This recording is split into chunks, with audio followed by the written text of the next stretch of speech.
Hello बच्चों, कैसे हैं आप सभी। आई होप आप सभी अच्छे होंगे और मन लगाकर अपने एग्जाम्स की तैयारी कर रहे होंगे। आज इकोलॉजी में हम लोग नया chapter biodiversity and it's conservation start करने जा रहे हैं, जिसमें पहला टॉपिक हम लोग बायोडायवर्सिटी लेते हैं। Without wasting any time start करते हैं।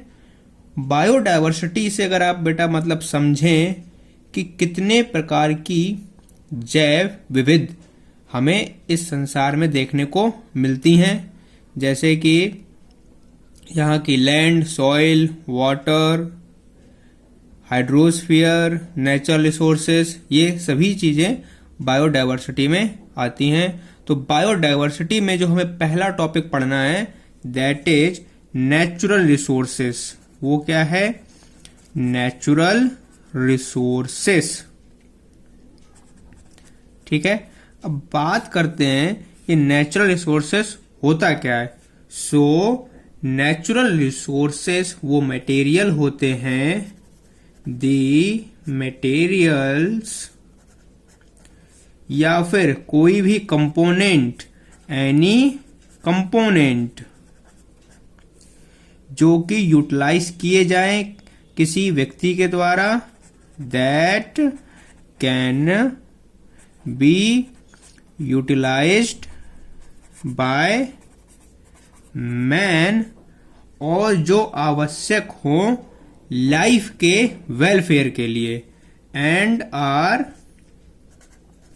Necessary for welfare of life.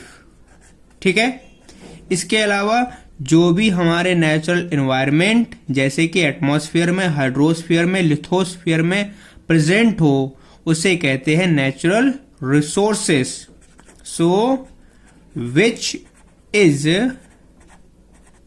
Available in the natural environment, natural environment in atmosphere, hydrosphere, lithosphere, उसे हम लोग कहेंगे नेचुरल रिसोर्सेस।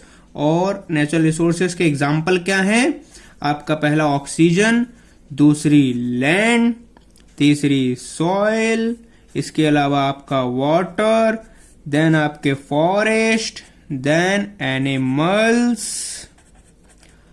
और माइक्रो ऑर्गेनिजम्स। ये सभी नेचुरल रिसोर्सेस के एग्जाम्पल हैं। नेचुरल रिसोर्सेस को समझने के लिए इनका क्लासिफिकेशन किया गया है। चलते हैं क्लासिफिकेशन ऑफ नेचुरल रिसोर्सेस में।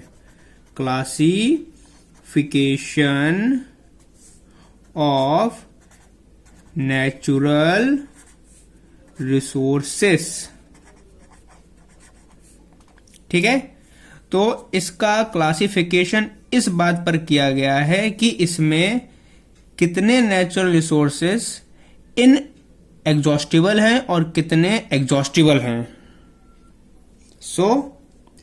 पहला क्लासिफिकेशन जो किया गया है वो है इन एग्जॉस्टिबल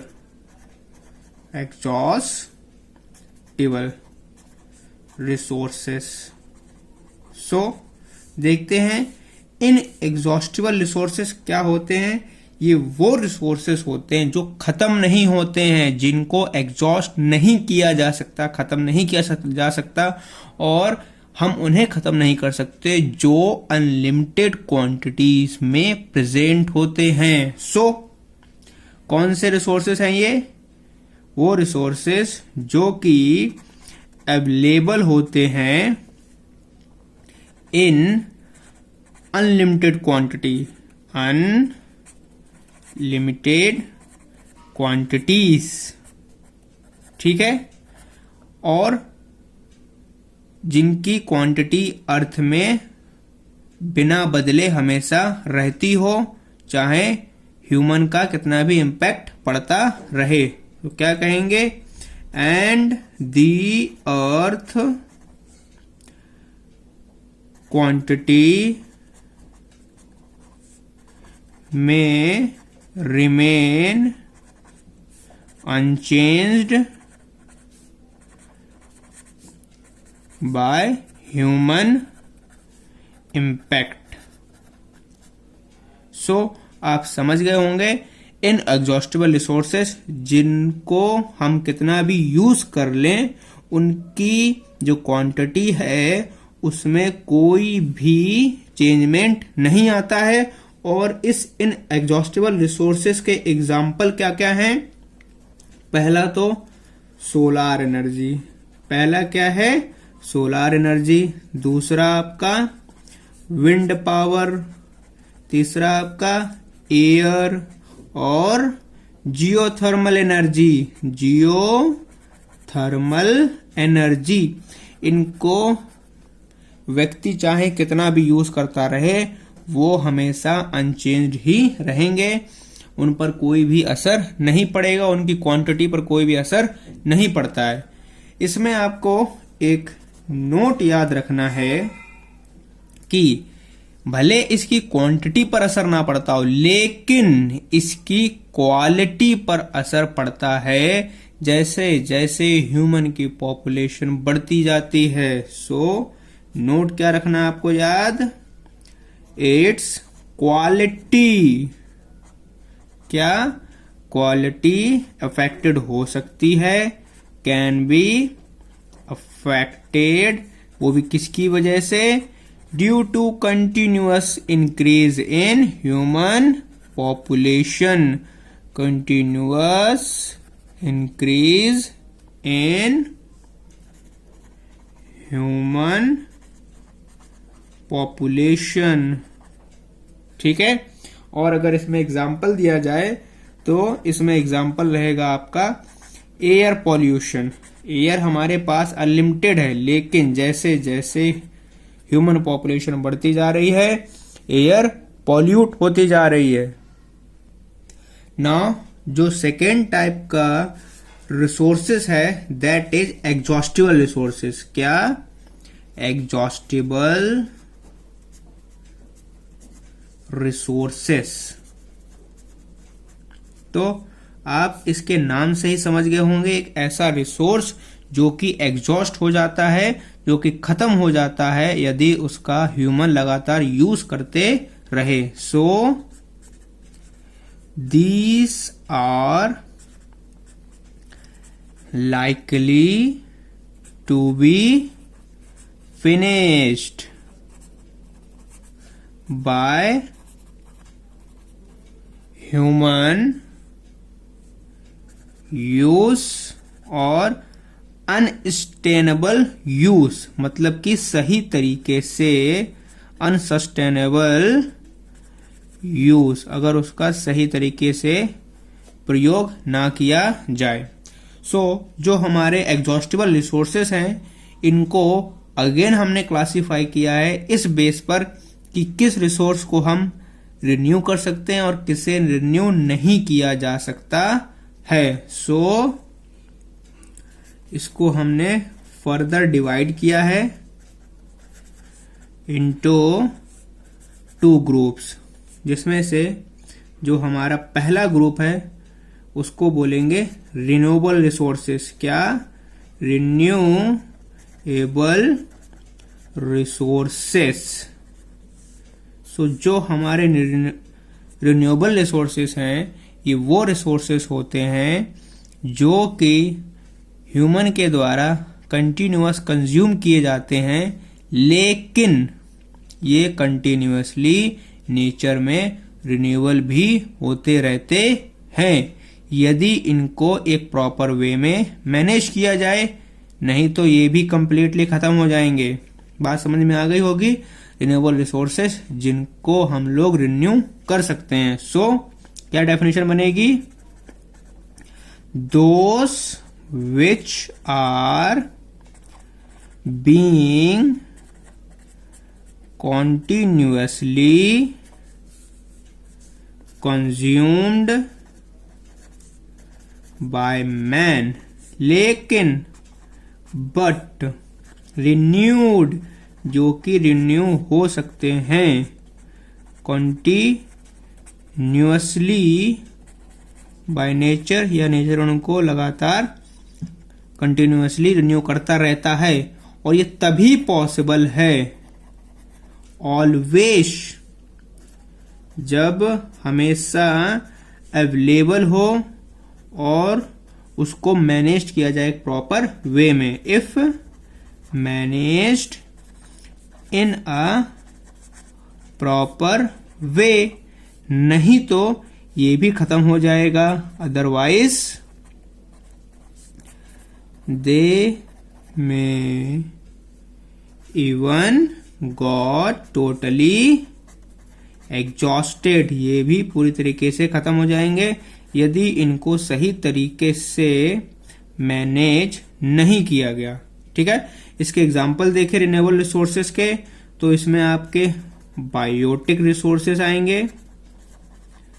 ठीक है, इसके अलावा जैसे कि फॉरेस्ट हो गया, आपके ग्रेजिंग एनिमल्स हो गए। ठीक है, एंड रेंज लैंड हो गई। ठीक है, और वाइल्ड लाइफ।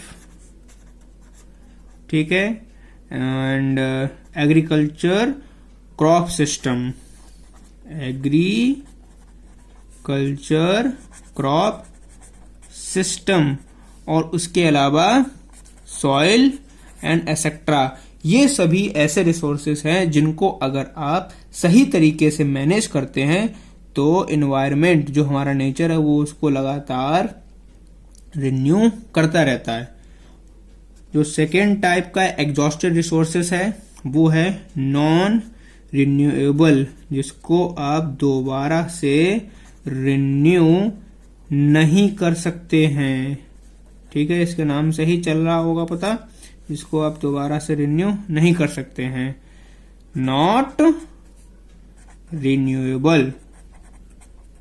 ठीक है, आफ्टर यूज, अगर आपने इनका एक बार प्रयोग कर लिया उसके बाद इसको दोबारा से उपयोग में लाया नहीं जा सकता है।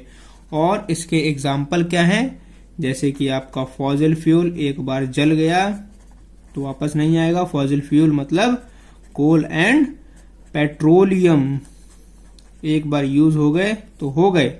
दूसरे आपके नेचुरल गैसेस, नेचुरल गैस, और न्यूक्लियर एनर्जी भी इसी में आएगी, न्यूक्लियर एनर्जी।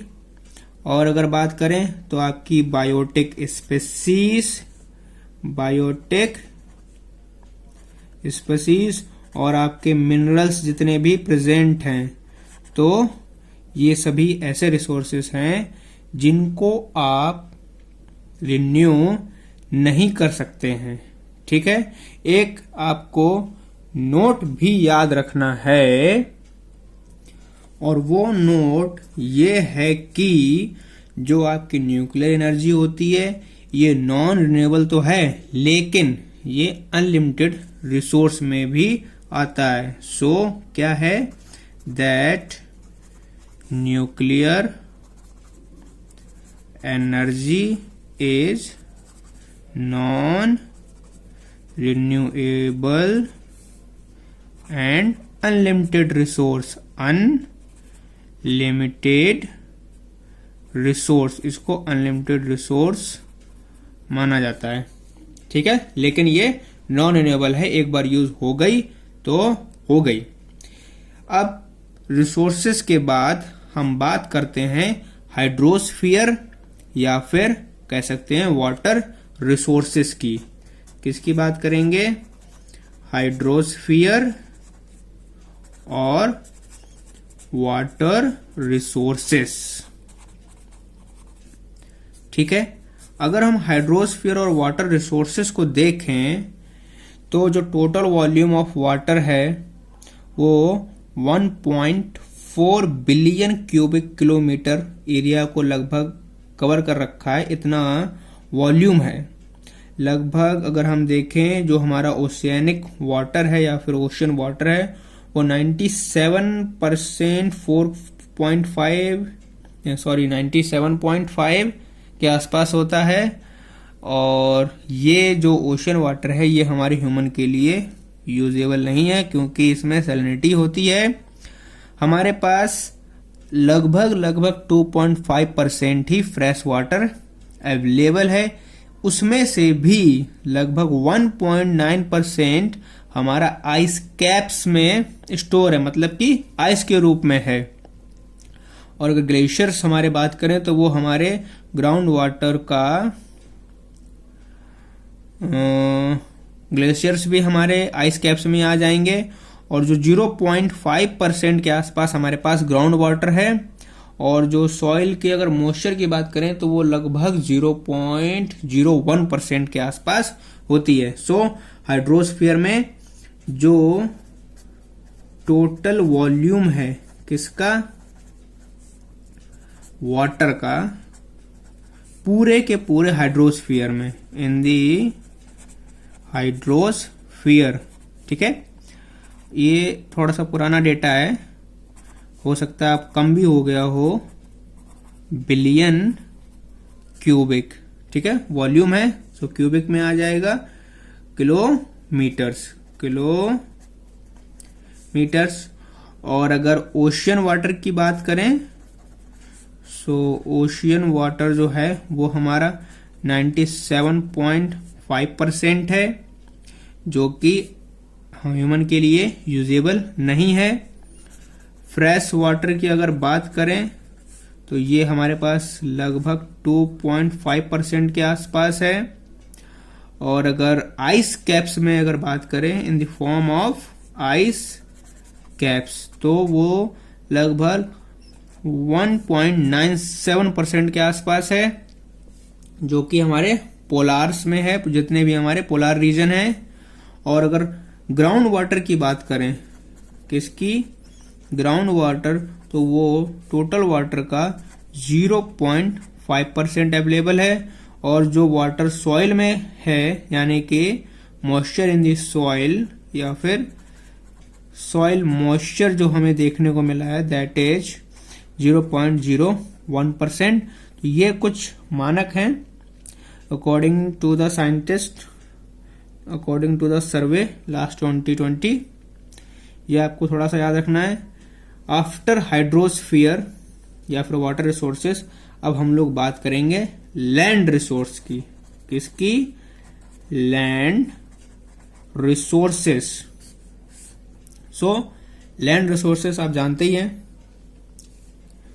इसमें क्या देखना है हमें कि जब हमारे 20th सेंचुरी की बिगिनिंग हुई थी, अगर आप चेंजमेंट देखें लैंड रिसोर्सेस में, तो उस समय 30% जो हमारा लैंड का एरिया था इंडिया में वो फॉरेस्ट से कवर्ड था। लेकिन जैसे हमारी 20th सेंचुरी खत्म होती है और हम लोग एंटर करते हैं 21 में, फॉरेस्ट कवर जो लैंड है वो 30% से घटकर 19.4% आ जाती है।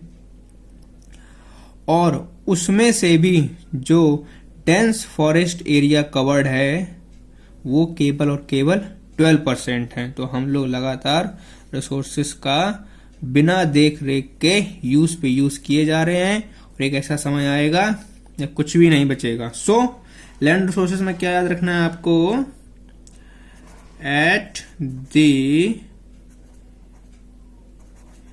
बिगिनिंग ऑफ 20th सेंचुरी हमारे पास जो एरिया कवर्ड था, अबाउट 30% ऑफ लैंड जो थे इंडिया में वो कवर्ड थी फॉरेस्ट से,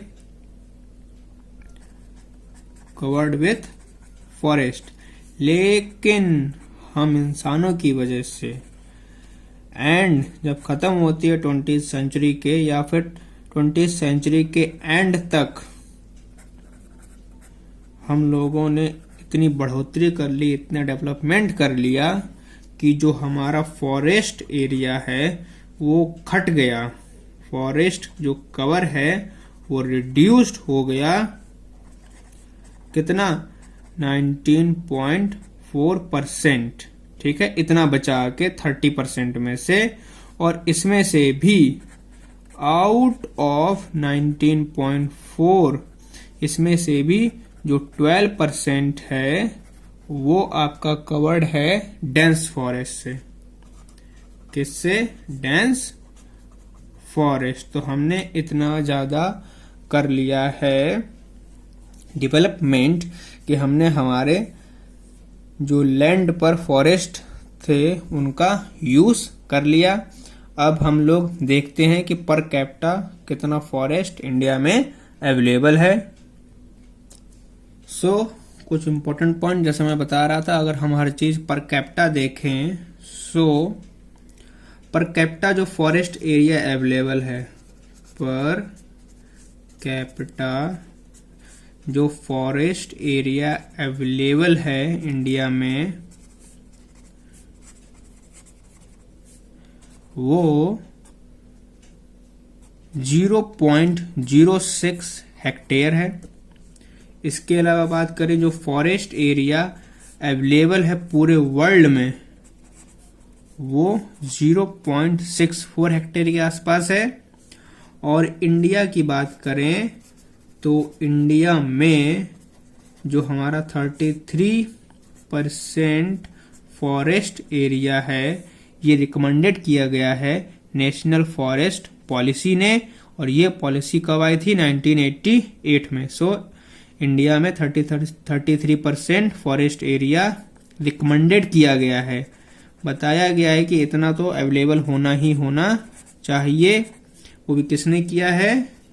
नेशनल फॉरेस्ट पॉलिसी, और ये पॉलिसी 1988 में लागू की गई थी, लाई गई थी।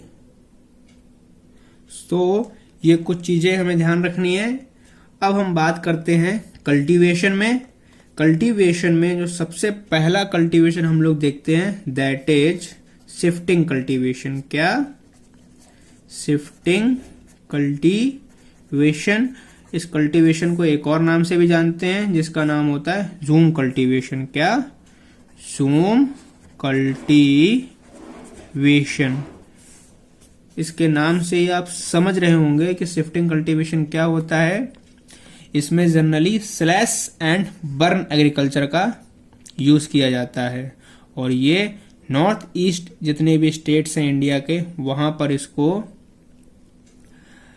या फिर वहां पर इस प्रकार से कल्टीवेशन किया जाता है। और ये कल्टीवेशन हमारा जो डिफॉरेस्टेशन है उसमें इट इज क्या बोलेंगे, इसमें स्लैश एंड बर्न एग्रीकल्चर होता है। क्या होता है? स्लैश एंड बर्न एग्रीकल्चर, और इसी को हम लोग जूम बोलते हैं। और ये कहाँ होता है?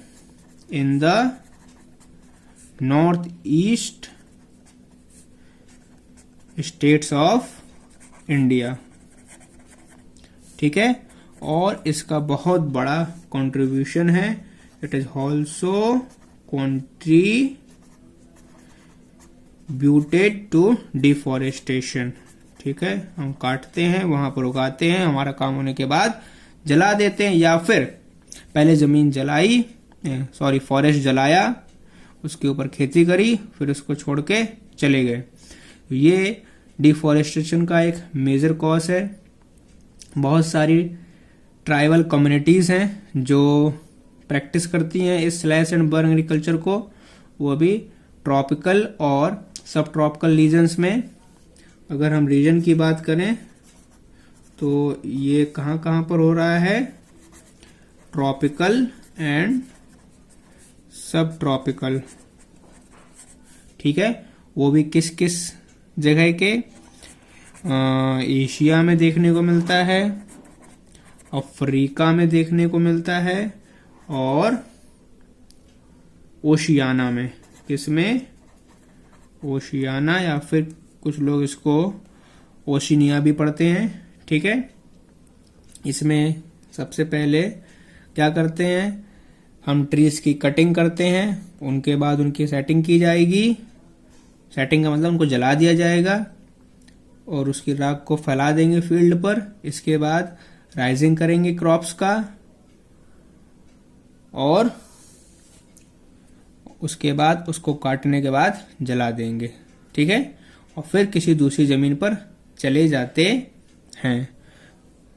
अब बात करते हैं कल्टीवेशन के बाद में फॉरेस्ट कंजर्वेशन की। किसकी?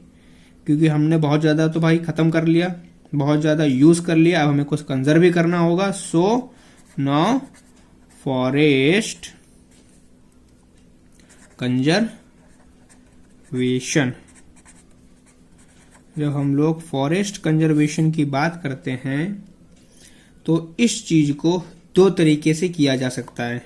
एक जो पहला तरीका है दैट इज प्रोटेक्शन और कंजर्वेशन फॉरेस्ट्री, जिसको कहेंगे प्रोटेक्शन, प्रोटेक्ट करके, या फिर कंजर्वेशन करके, प्रोटेक्शन और कंजर्वेशन फॉरेस्ट्री। इस मेथड के जरिए इसमें क्या करते हैं, इसमें हम लोग नेशनल पार्क बना देते हैं, बायोस्फीयर रिजर्व बना देते हैं। सो बाय मेकिंग क्या बना दिए, national park and biosphere reserve, biosphere reserve, ठीक है। सो इस तरीके से कर सकते हैं। एक तो हमारा ये मेथड है और जो दूसरा मेथड है दैट इज प्रोडक्शन या फिर कमर्शियल फॉरेस्ट्री कर दे। क्या कर दे? प्रोडक्शन और कमर्शियल फॉरेस्ट्री, ठीक है। इसमें क्या होता है कि इस प्रोडक्शन और कमर्शियल फॉरेस्ट्री को सबसे पहले तो डिवाइड किया गया है 2 टाइप्स में, जिसमें कि पहला जो होता है वो हमारा होता है सोशल फॉरेस्ट्री। क्या होता है? Social forestry. इसमें हम लोग करते क्या है जनरली, सोशल फॉरेस्ट्री में ट्रीज को ग्रो करेंगे, श्रब्स को, जो भी हमारी अनयूज्ड फार्म लैंड है वहां पर ग्रो करेंगे, रोड के साइड्स में ग्रो करेंगे, रेल जहां पर है वहां उनके साइड्स में करेंगे और कम्युनिटी की लैंड में करेंगे ताकि ट्रीज को बचाया जा सके। सो सोशल फॉरेस्ट्री में क्या कर रहे हैं, ग्रोन कर रहे हैं। किसका? ग्रो दी ट्रीज, ग्रो दी ट्रीज, और ट्रीज के साथ साथ उनकी जड़ों को मजबूत रखने के लिए श्रब्स, ठीक है। वो भी कहां पर? उस जमीन पर जो कि अनयूज्ड फार्म लैंड है, ठीक है। आपको दिख जाएंगी, हाईवेज पर देखने को मिलते हैं, साइड साइड में पेड़ लगाए गए हैं। सो रोड साइड्स, इसके अलावा रेल साइड्स और कम्युनिटी की लैंड पर, ठीक है, ताकि पेड़ों को बचाया जा सके और बाकी जगहों पर। दूसरा प्रोडक्शन में जो मेथड अपनाया गया दैट इज एग्रो फॉरेस्ट्री। क्या? Agro forestry. एग्रो फॉरेस्ट्री में क्या करते हैं, जो भी वुडी स्पीसीज हैं उनका ग्रोन किया जाता है हर्बेशियस क्रॉप्स के साथ में, या तो इसको हम लोग उसी समय करते हैं जिस समय हर्बेशियस क्रॉप्स होती हैं, या फिर टाइम के सीक्वेंस में करते हैं। सो एग्रो फॉरेस्ट्री में क्या किया जा रहा है, मेनली वुडी स्पीसीज को ग्रो किया जा रहा है। किसको? Woody species are grown in, किसके साथ में? Combination with herbaceous crops. किसके साथ में? हर्बेशियस क्रॉप्स, ठीक है। या तो दोनों को साइमल्टेनियसली कर दे रहे हैं, either at the same time या फिर अलग अलग पर और इन टाइम सीक्वेंस में। ठीक है, ये एग्रो फॉरेस्ट्री में किया जाता है। So this is all about forest conservation थोड़ा बहुत। और अगर देखें तो कुछ स्टडीज भी है इसमें की गई हैं जो आपको थोड़ा बहुत जान ले तो जरूरी है। इसमें हम एनसीईआरटी से लेकर चल रहे हैं कि पीपल जो लोग हैं इनका बहुत ही ज्यादा योगदान रहा है देश के इतिहास में। खासकर आपको मिलेगा 1731 में, जहां पर क्या किया था, जो जोधपुर के राजा थे, जोधपुर जो कि राजस्थान में है, उन्होंने अपने किसी मिनिस्टर से कहा था कि एक नए प्लेस को बनाने के लिए लकड़ी का इंतजाम किया जाए। आदेश भाई राजा ने दे दिया, मिनिस्टर का काम उसको फॉलो करना।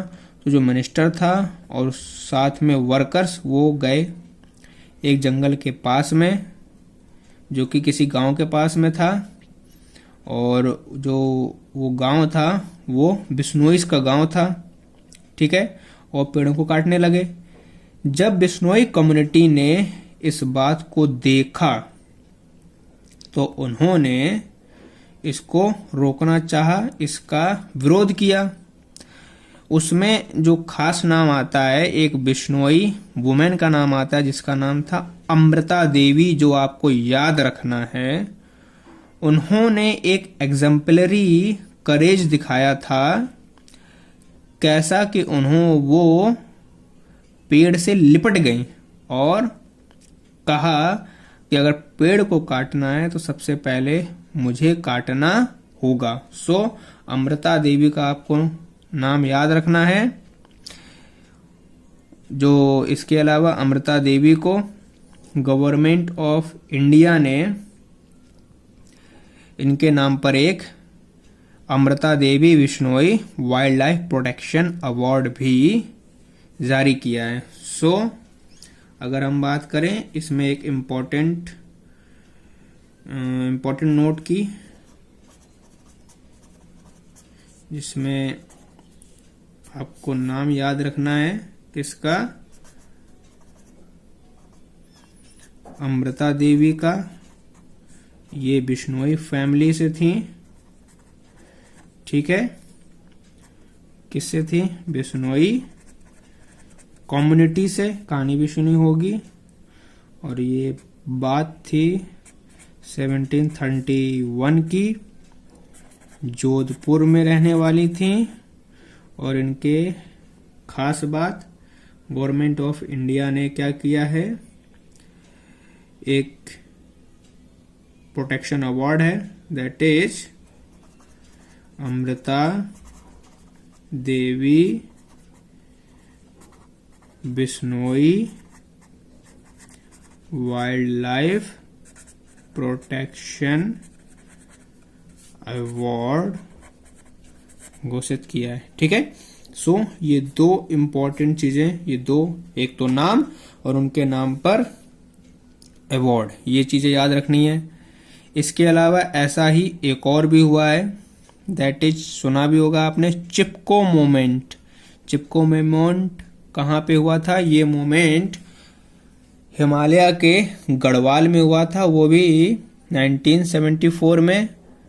वहाँ की जो लोकल की वुमेन्स थी, इन्होंने भी चिपको मतलब ये भी चिपक गई थी। ठीक है, और सो इम्पोर्टेंट पॉइंट में उसको भी याद रख लें आप। चिपको मूवमेंट जो कि कंजर्वेशन में किया गया है वाइल्ड लाइफ के, वो भी कहाँ पर, गढ़वाल ऑफ हिमालयास। ठीक है, वो भी 1974 में। और भी जो इम्पोर्टेंट नोट आपको ध्यान रखना है कि गवर्नमेंट ऑफ इंडिया ने चिपको मूवमेंट के बाद 1980 में जॉइंट फॉरेस्ट मैनेजमेंट को बनाया था, गठन किया था, जो कि लोकल कम्युनिटीज के साथ में मिलकर फॉरेस्ट को बचाने में काम करेंगी। सो 1980s में कॉन्सेप्ट लाया गया था किसका? जॉइंट फॉरेस्ट मैनेजमेंट का, मैनेजमेंट, दैट इज JFM। और ये क्या था कि लोग जो भी वहाँ के लोकल कम्युनिटीज थे उनके साथ मिलकर फॉरेस्ट और उसके प्रोडक्ट्स को बचाने का काम, उनको मैनेज करने का काम, उससे बेनिफिट लेने का काम करता है। इसके अलावा कंजर्वेशन के लिए एक थ्रेटेंड स्पीसीज कॉन्सेप्ट भी लाया गया था। क्या कॉन्सेप्ट लाया गया था? Threatened species concept. क्या कॉन्सेप्ट? इसमें क्या था कि जो IUCN है, क्या IUCN, इसका पहले तो फुल फॉर्म याद रखना है, दैट इज इंटरनेशनल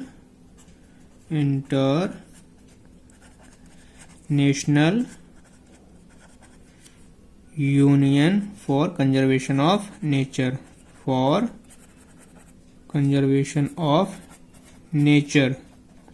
इसने ये कॉन्सेप्ट लाया था और इस कॉन्सेप्ट में उसने क्या किया था, उसने एक रेड डेटा बुक बनाई थी जिसमें उसने उन सभी एनिमल्स और प्लांट्स का डेटा रखा था जो कि डेंजर में है। सो इसके बारे में क्या खास बात रखनी है कि इसका हेडक्वार्टर कहाँ पर है?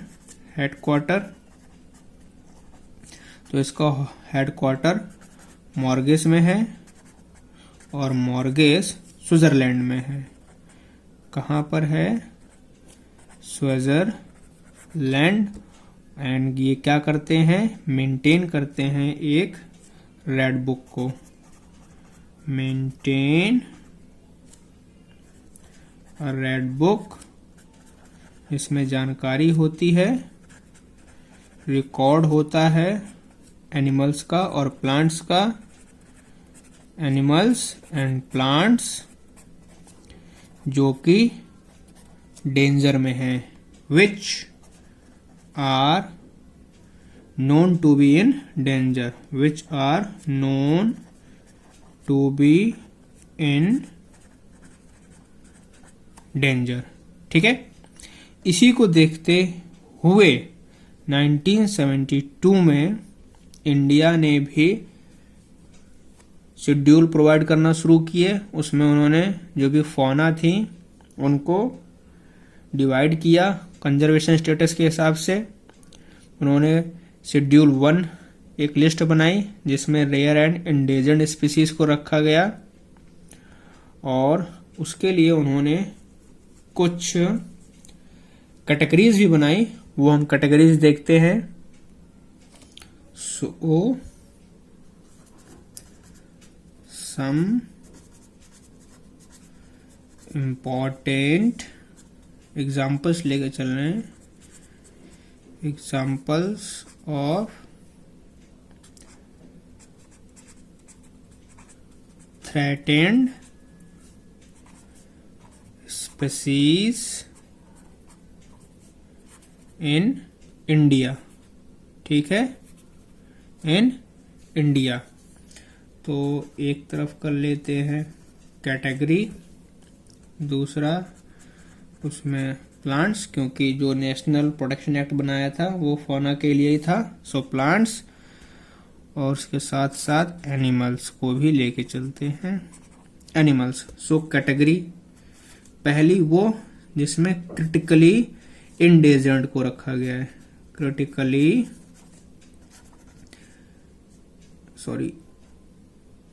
इंडेंजर्ड। ठीक है, तो क्रिटिकली इंडेंजर्ड में सबसे पहले तो बेरबेरीज नीलग्रीन्स आ गई। क्या? बेरबेरीज नील ग्रीन्स। ठीक है, और एनिमल्स में सेलविनस, ठीक है, सस सेल्वानियस, सॉरी, सस सेल्वानियस, ठीक है। दूसरी कैटेगरी उन्होंने बनाई थी इंडेंजर्ड की। किसकी? इंडेंजर्ड की। इसमें उन्होंने जिस प्लांट को रखा था उसका नाम था बेंटिंग किया। क्या? बेंटिन किया निकोबैरिका। बेंटिंग किया निकोबैरिका। और जो एनिमल को रखा था वो थे एलोरस फल्गिंस। एलोरस फल्गिंस, ठीक है। जो तीसरी कैटेगरी बनाई थी वो थी वल्नरेबल की। वल्नरेबल जो प्लांट्स उसमें रखे गए वो थे क्यूपरीसस और जो एनिमल वो था एंटीलोप। क्या? एंटीलोप, ठीक है। इसमें भी कुछ बातें आपको एज अ नोट याद रखनी है कि जो रोवोल्फिया सरपेंटियाना है, ये एक मेडिसिनल प्लांट होता है, वो भी इंडेंजर्ड स्पीसीज में लिया गया है। और जो हॉर्नबिल है और इसके अलावा जो इंडियन एकोनाइट है उसको भी इंडेंजर्ड स्पीसीज में अब लिया जाने लगा है। सो पहली चीज रोवोल्फिया सरपेंटियाना, ये एक हमारा मेडिसिनल प्लांट है। पहली बात तो ये याद रखना है। और ये किस में लिया जा रहा है? इन इंडेंजर्ड में। दूसरी चीज आपकी हॉर्नबिल और इंडियन एकोनीट। इंडियन एकोनीट या फिर एकोनाइट, एकोनाइट ये भी इंडेंजर्ड स्पीसीज में ही लिया जाता है अब, ठीक है। तो ये आपको कुछ थ्रेटेंड स्पीसीज कॉन्सेप्ट जो कि इंडिया ने बनाया था उसमें उसने ये कैटेगरीज और उनमें प्लांट्स और एनिमल्स को रखा था। नाउ बात करते हैं कुछ बायोस्फीयर रिजर्व्स की। सो बायोस्फीयर रिजर्व्स जो कि एग्जाम पॉइंट ऑफ व्यू से इम्पोर्टेंट है। तो बायोस्फीयर रिजर्व्स होते क्या है? ये एक स्पेसिफाइड प्रोटेक्टेड एरिया होता है जिसमें मल्टीपल यूज किया जाता है लैंड का।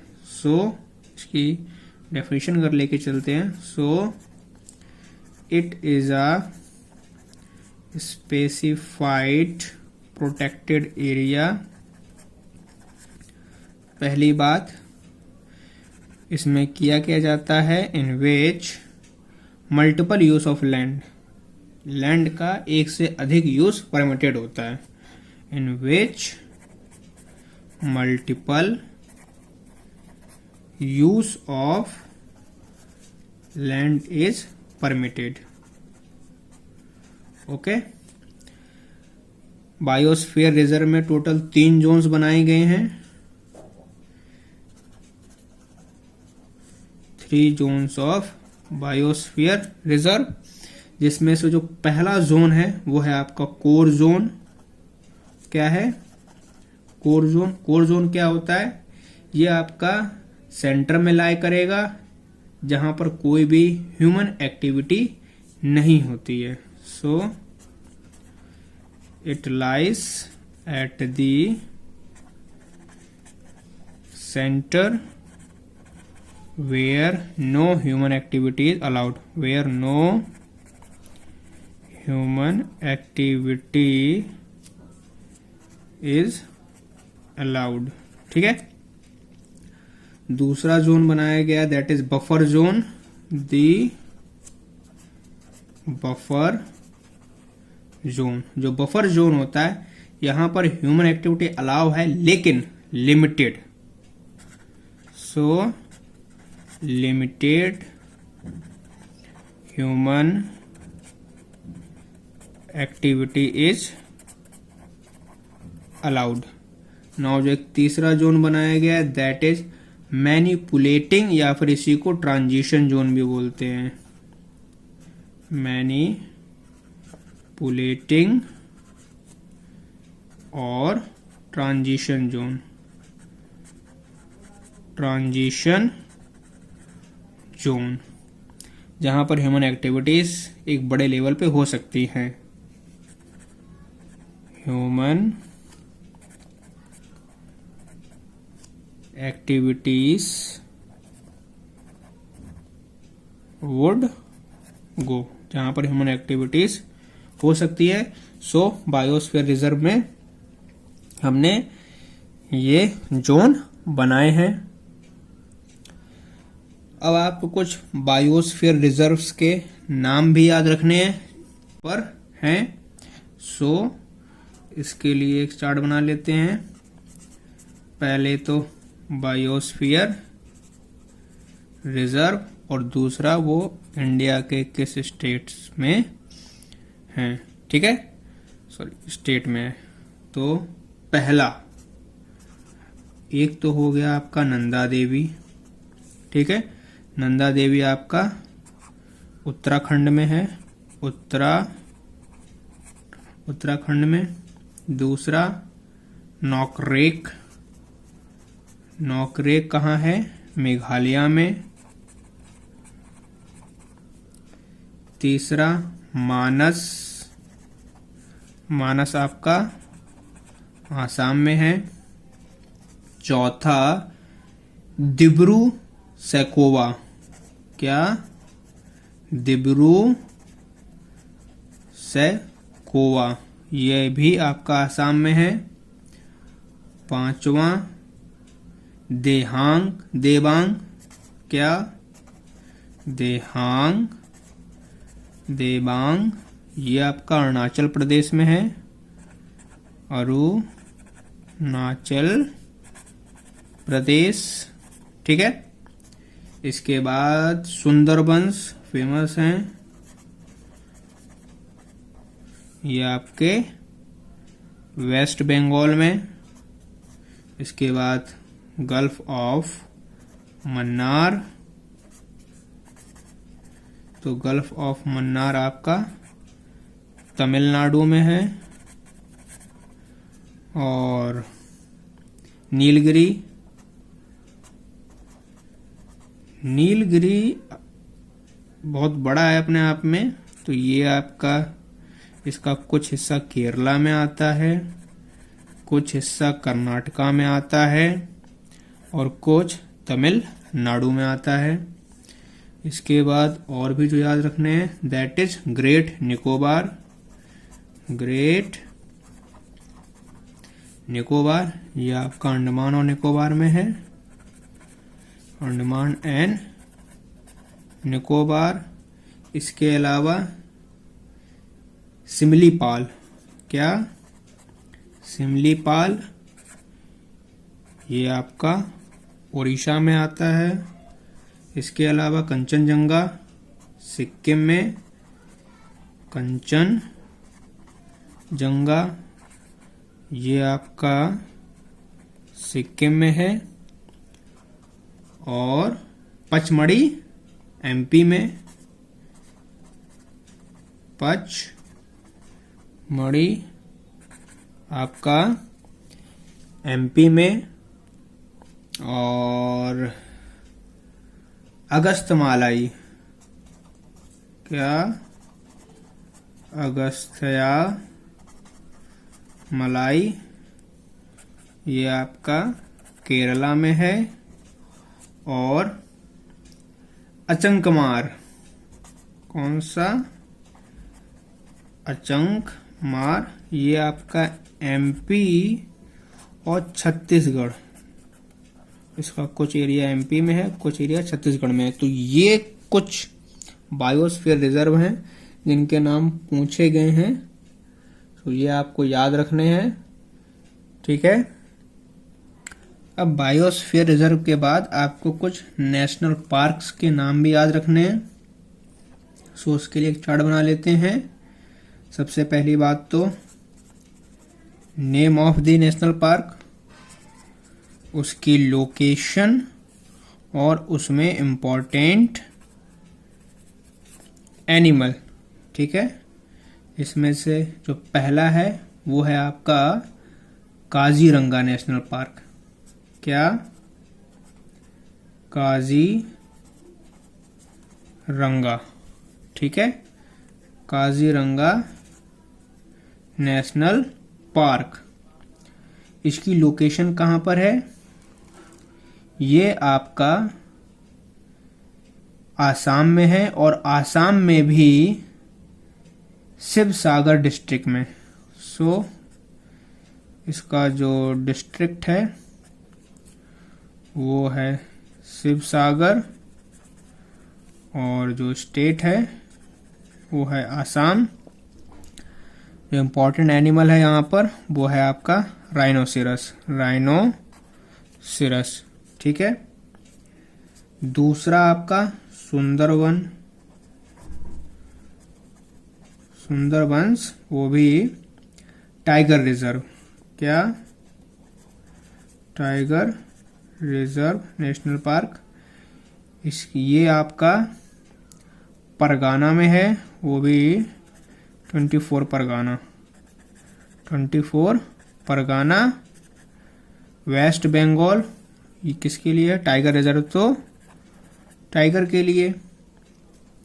तीसरा Hazaribagh national park, Hazaribagh national park.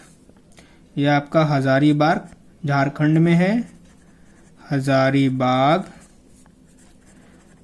Jharkhand, और ये भी टाइगर के लिए है।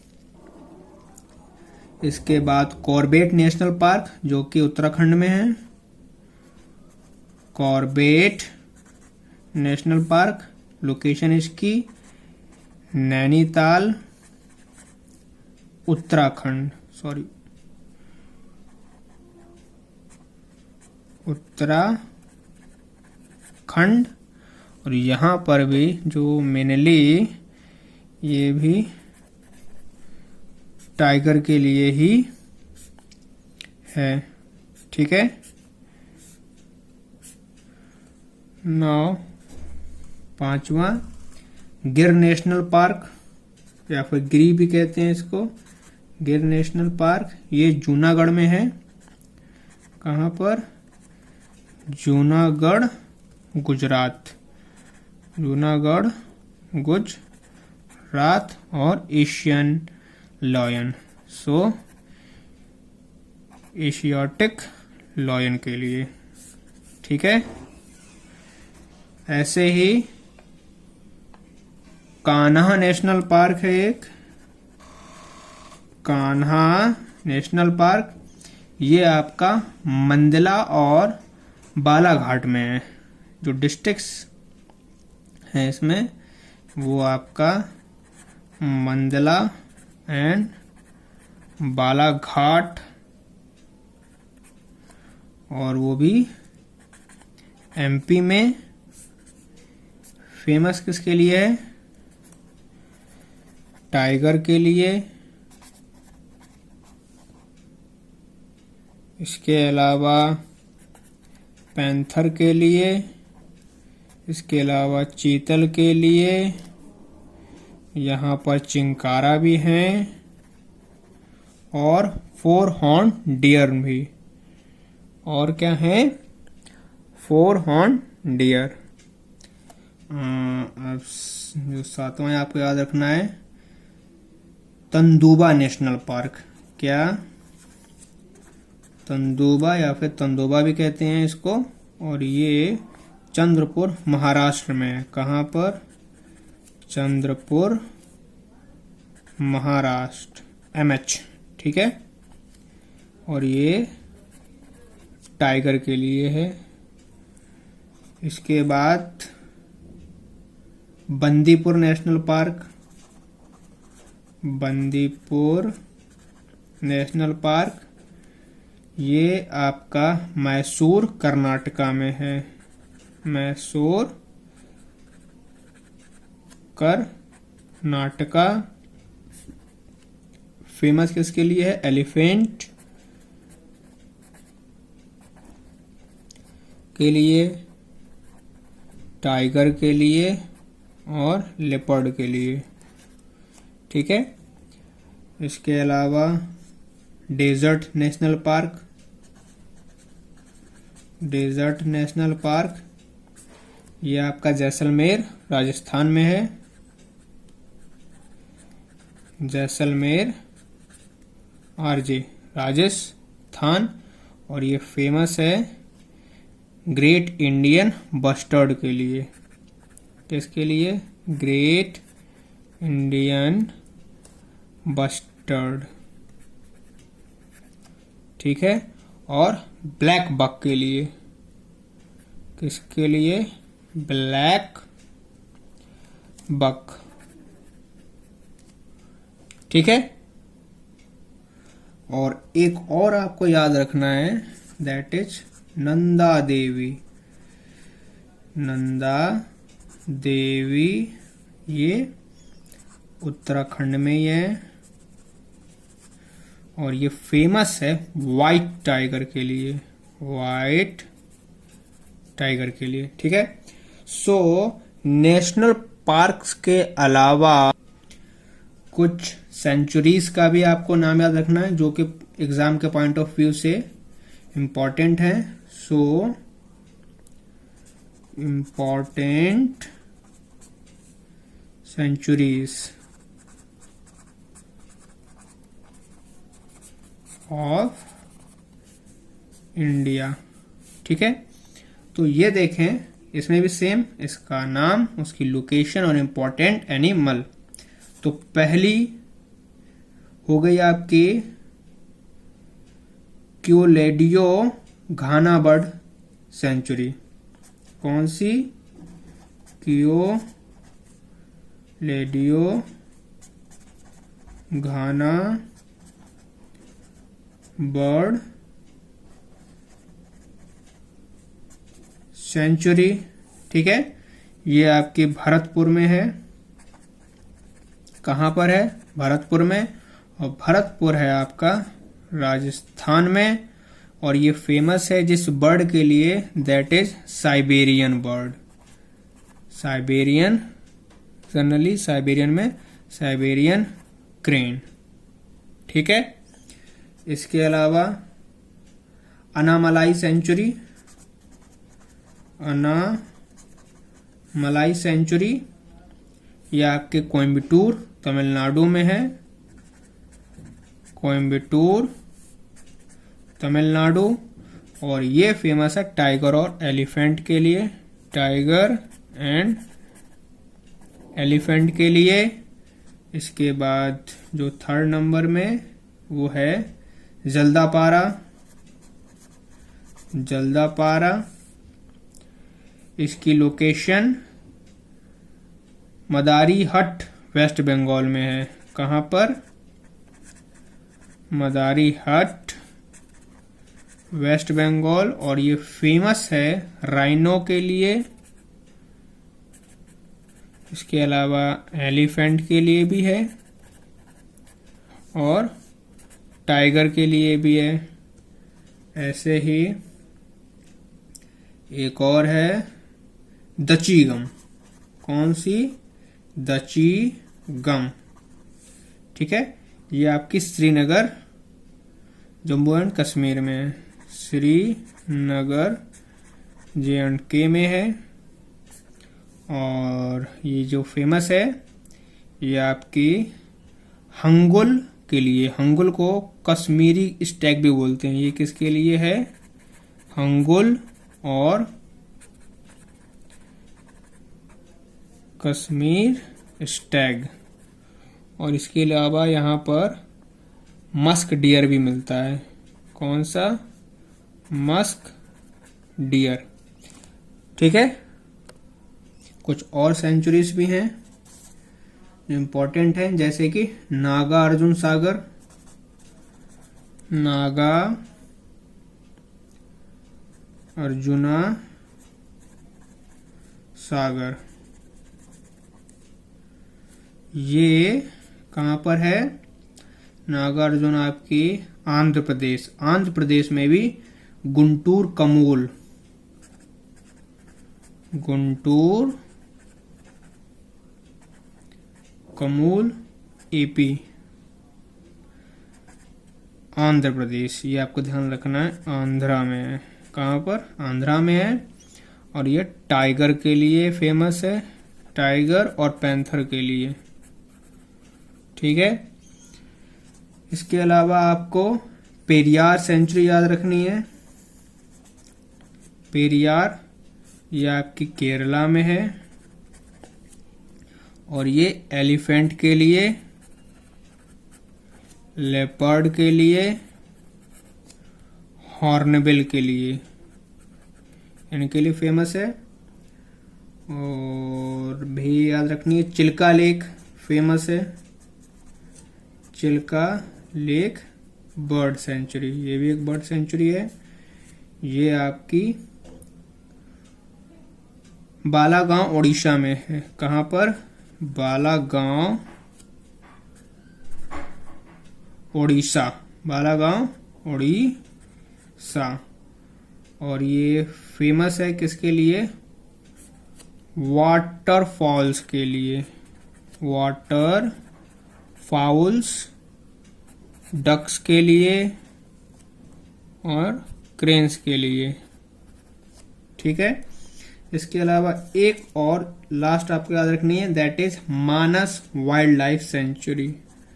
मानस वाइल्ड लाइफ सेंचुरी जो कि आसाम में है, कमरूप आसाम, कमरूप आसाम। और ये भी टाइगर और पैंथर के लिए फेमस है। तो ये कुछ सेंचुरीज भी आपको याद रखनी है। आज की क्लास में इतना ही, बाकी का जो नेक्स्ट पार्ट है वो नेक्स्ट क्लास में।